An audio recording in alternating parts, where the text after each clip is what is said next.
के लिए आज हम स्वाभिमान आंदोलन के जनक पेरियार ईवी रामास्वामी नायकर के 146 में जो जन्मदिन उनके आ रहा है उसके उपलक्ष्य में यहाँ पर एक संगोष्ठी गूगल मीट आयोजित कर रहे हैं। इस गूगल मीट के उपस्थित हमारे प्रमुख साथी माननीय आचार्य विनोद प्रबुद्ध, माननीय रामजीत सिंह कबीर जी, माननीय सुरेंद्र प्रताप जी, माननीय देव प्रकाश सिंह जी, माननीय संतोष प्रजापति जी, माननीय रोमिन वर्मा जी, अन्य प्रबुद्ध साथी जो इस मंच पे हैं, सबको बहुत बहुत जय विज्ञान, जय भारत, जय भीम। साथियों, बहुत खुशी की बात है कि हमारा प्रबुद्ध वर्ग आज हमारे उन महापुरुषों की जिन्होंने मानवता की लड़ाई के लिए इस देश की विषमतावादी व्यवस्था को खत्म करने के लिए बहुत संघर्ष किया और उन महापुरुषों को बहुत लंबे समय तक इस मेहनत कश वर्ग से छिपाया गया या उनका इतिहास को दबाया गया।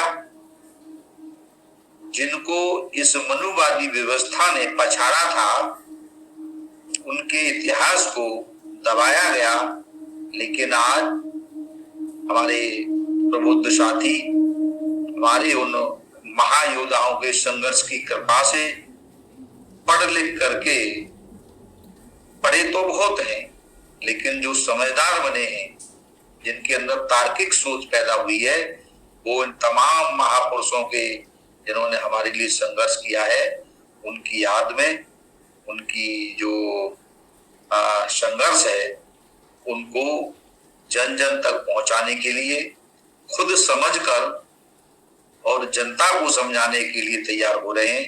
ये भविष्य में इस देश के लिए आने वाले समय में बहुत बेहतरीन साबित होंगे, या यूं कहें कि पुनः अगर इसी तरह से हम लगे रहे तो किसी समय जो हमारा सम्राट अशोक का शासन था, जो हमारे महापुरुषों का शासन था, जो विश्व में एक अनूठी सभ्यता दी, उन्हें हम विश्व गुरु कहलाएंगे, ऐसा मेरा मानना है। साथियों, तो जिन महापुरुषों का हम आज ये संघर्ष का बखान करेंगे, उनका जन्म 17 सितंबर 1879 को तमिलनाडु राज्य के ईरोड नगर में हुआ था। साथियों, शुरू से ही ये तार्किक बुद्धि वाले थे। जब क्लास में इनको अंधविश्वास, वर्णाश्रम या अन्य ऐसी अनैतिक चीजें जो मानवता के विरुद्ध थी पढ़ाई जाती थी, वो उनको पसंद नहीं थी, उनको अपोज करते थे। और आप लोगों ने सुना होगा, ये सारी, मैं कहता हूं कि बाबा साहब ने तो 1956 में जो प्रतिज्ञाएं ली थी वो एक क्लियर कर संदेश गया था, लेकिन पेरियार रामास्वामी नायकर ने शुरू से ही एक क्लियर कर संदेश दिया था समूचे देश के लिए। हालांकि ये क्योंकि हिंदी भाषी में जब वो आए तो उनका अनुभव अच्छा नहीं रहा, बनारस में उनके साथ अच्छा व्यवहार नहीं हुआ, तो इससे वो दुखी थे, आहत थे। लेकिन उन्होंने, चूंकि अंग्रेजी उनकी अच्छी थी, लोकल भाषा अच्छी थी, तो उन पर एक आरोप मर दिया कि वो हिंदी के विरोधी थे, वो किसी भाषा के विरोधी नहीं थे। ठीक है, उनकी भाषा उधर थी, अगर वो विरोधी होते तो ललई सिंह यादव जी, पेरियार ललई सिंह यादव जी, उनका हिंदी में अनुवाद करने की अनुमति उन्होंने दी। उन्होंने कहा विरोधी नहीं थे, लेकिन चूंकि दुश्मन तो हर पग पग पर हमारे महापुरुषों की कोई न कोई कमियां नहीं है तो बनाई जाती। जैसे आज देख रहे हैं हम लोग, जितने भी हमारे संघर्षशील साथी हैं, जो ईमानदार हैं, जो संघर्ष कर रहे हैं, जो क्राइम के अगेंस्ट हैं, जो करप्शन के अगेंस्ट हैं, जो रेपिस्ट के अगेंस्ट हैं और उनकी शिकायत करते हैं, तो करप्शन करता, रेप करता या अन्य लोगों के खिलाफ आज सरकारें कार्रवाई नहीं कर रही। जो ईमानदार लोग हैं, जो शिकायत करते हैं, बेचारी तमाम लड़कियों के खिलाफ भी जो शिकायत करती है उनको ही करते हैं। आगरा में एक घटना हुई, जिस लड़की ने इस लड़के के आरोप लगाया, उसी को पागल खाने भर्ती कर दिया जा करके, बड़ी मुश्किल से उसका FIR हुई। तो ऐसे घटना समूचे देश में हो रही है। तो उस समय भी, पेरियार के समय भी ऐसा होता था, उनको बुरा लगता था। और जितनी है ना कि ये उनके अछूतों के संग घुस जाता है, उनके संग बैठता उठता है, तो ये उन्हीं के जवाब थे कि जब वो अछूत है तो उनके से मैं अछूत कैसे हो गया, जब मेरे छूने थे वो सछूत नहीं हुए। जितने तर्क थे ये पेरिया साहब के ही थे साथी। बाल्यावस्था में ही रामा स्वामी जी जात भेद को समझने लगे थे। जब उन बच्चों के साथ गलत व्यवहार होता था तो उन्होंने वहां भी अपोज किया और तमाम तर्क के आधार पर वो बातें करते थे साथियों। जब वो बड़े हुए, अब इस कारण चूंकि शिकायत की तो उनको नरहानी भी भेज दिया गया, वहां भी उनका मन नहीं लगा।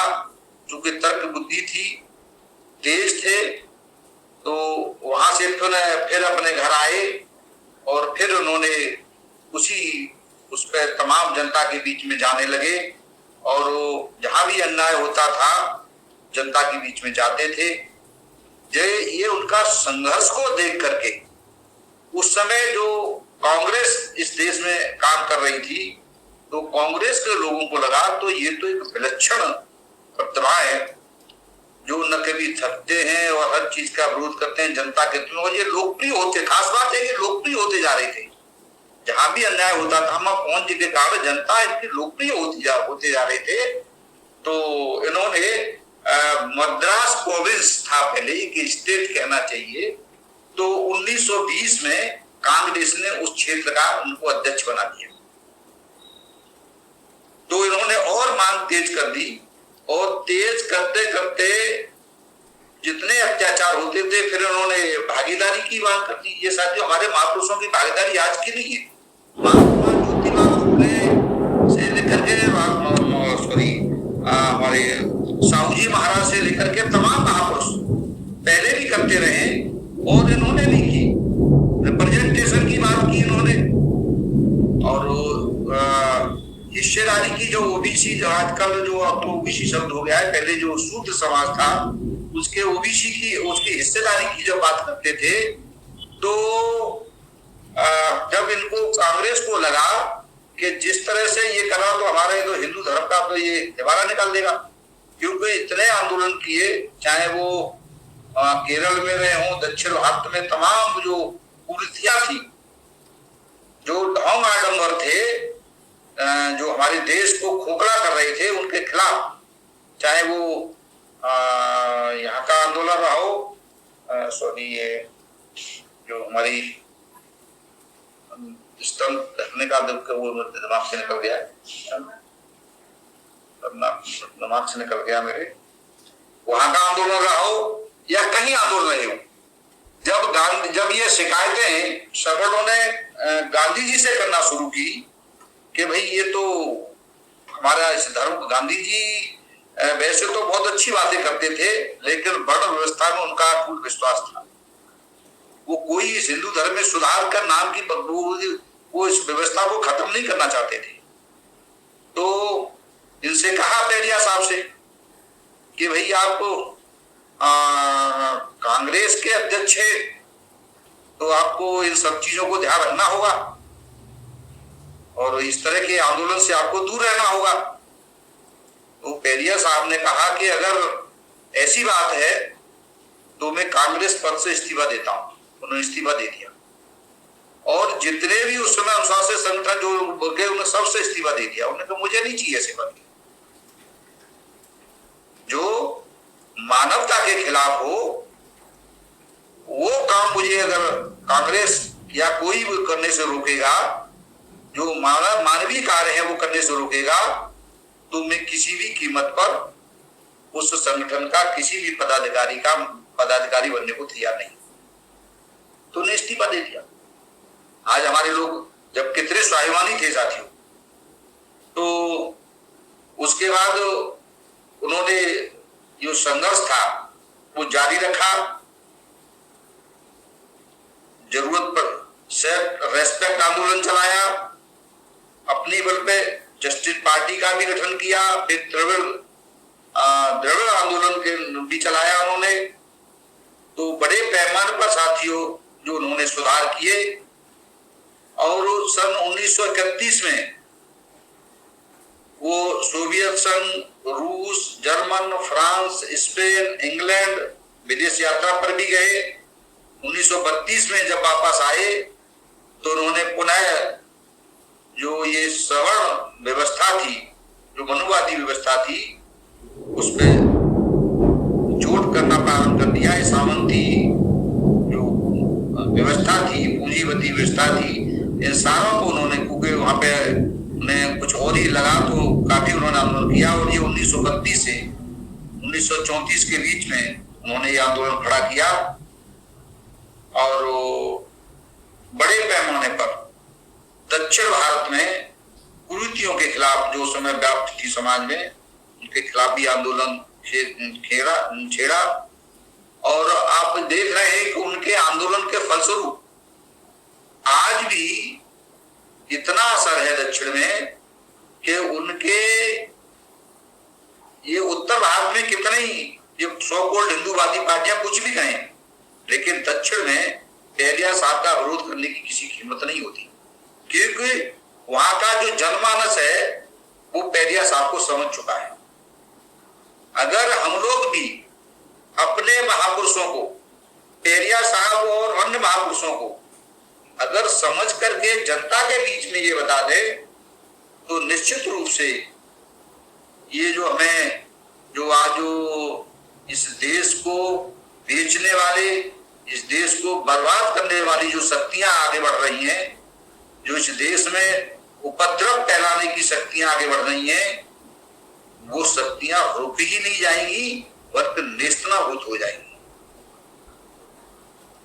तो साथियों, उनकी बहुत शिक्षाएं थी।